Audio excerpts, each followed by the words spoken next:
Assalamualaikum warahmatullahi wabarakatuh. Kali ini Redaksi Islam hadir untuk berbagi setetes embun-embun ilmu yang terpendam dalam luasnya syariat Islam. Dalam Al-Quran, Allah Ta'ala menjelaskan proses penciptaan langit dan bumi dengan jelas dan rinci, yang kemudian dibuktikan kebenarannya dengan ilmu pengetahuan modern.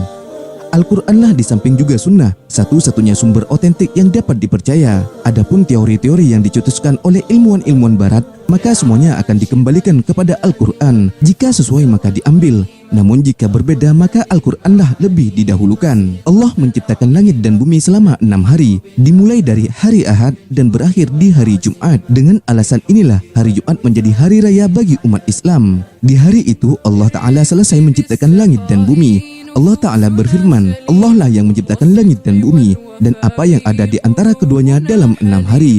Kemudian dia bersemayam di atas arasy. Al-Quran Surah As-Sajdah ayat 3. Meskipun para ulama berbeda pendapat mengenai hari masa penciptaan langit dan bumi, mayoritas ulama menyatakan bahwa yang dimaksud dengan 6 hari adalah ukuran hari-hari biasa. Adapun pendapat yang menyatakan bahwa 6 hari di situ berbeda dengan hitungan hari-hari biasa, melainkan setiap harinya seperti 1000 tahun di hari-hari biasa. Sebelum lanjut, mari klik tombol subscribe, like, dan share untuk terus dukung Redaksi Islam agar terus menebarkan ilmu-ilmu yang bermanfaat bagi kita semua. Amin, amin ya rabbal alamin.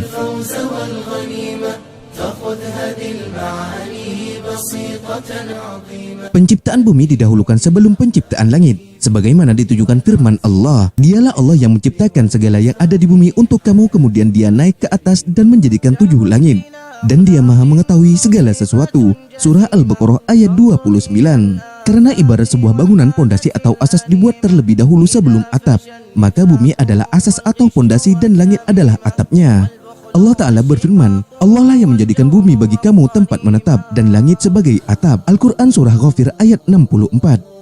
Langit diciptakan dengan 7 lapisan, begitu juga dengan bumi. Meskipun kata bumi selalu disebutkan dalam bentuk tunggal dalam Al-Quran, tidak sebagaimana langit yang seringkali disebutkan dalam lafaz jamak. Namun ada sebuah ayat yang menunjukkan bahwa bumi pun 7 lapis sebagaimana langit. Allah Ta'ala berfirman, Allah lah yang menciptakan 7 langit, dan seperti itu pula bumi. Perintah Allah berlaku padanya, agar kamu mengetahui bahwasanya Allah Maha Kuasa atas segala sesuatu, dan sesungguhnya Allah ilmunya benar-benar meliputi segala sesuatu. Surah At-Tolak ayat 12.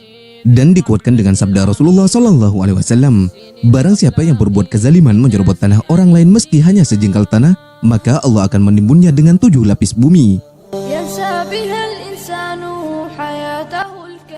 Kemudian Allah memisahkan antara langit dan bumi, sehingga angin pun bertiup, hujan pun turun, tumbuhlah berbagai macam tumbuhan, gunung-gunung ditancapkan di tempatnya. Allah menjadikan makhluk ciptaannya berpasang-pasangan, diciptakannya kehidupan dari air, diciptakannya matahari sebagai penerang, dan bintang-bintang serta rembulan sebagai hiasan. Semua itu bukti kebesaran Allah.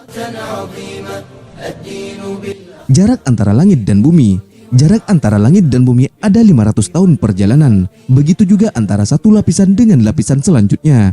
Disebutkan dalam hadis riwayat Abbas bin Abdul Muthalib radhiyallahu anhu, tahukah kalian berapa jarak antara langit dan bumi? Mereka berkata, Allah dan Rasulnya lebih mengetahui. Kemudian beliau bersabda, jarak keduanya adalah perjalanan 500 tahun, dan di antara satu langit dengan langit selanjutnya perjalanan 500 tahun, dan tebal setiap langit adalah perjalanan 500 tahun. Dan di antara langit ketujuh dengan aras ada laut yang jarak antara dasar dan atasnya adalah seperti jarak antara langit dan bumi, dan Allah di atas itu semua. Di antara tanda-tanda kekuasaan Allah di bumi adalah diciptakannya lautan dan sungai-sungai. Dengan lautan seseorang bisa berlayar mencari rizki, disediakan ikan-ikan yang segar untuk makanan manusia. Di dalamnya terdapat berlian dan mutiara yang indah dan berharga. Semua itu diciptakan hanya untuk manusia. Allah Ta'ala berfirman, dan di antara tanda-tanda kekuasaannya ialah kapal-kapal di tengah yang berlayar di laut seperti gunung-gunung. Jika Dia menghendaki, Dia akan menenangkan angin, maka jadilah kapal-kapal itu terhenti di permukaan laut.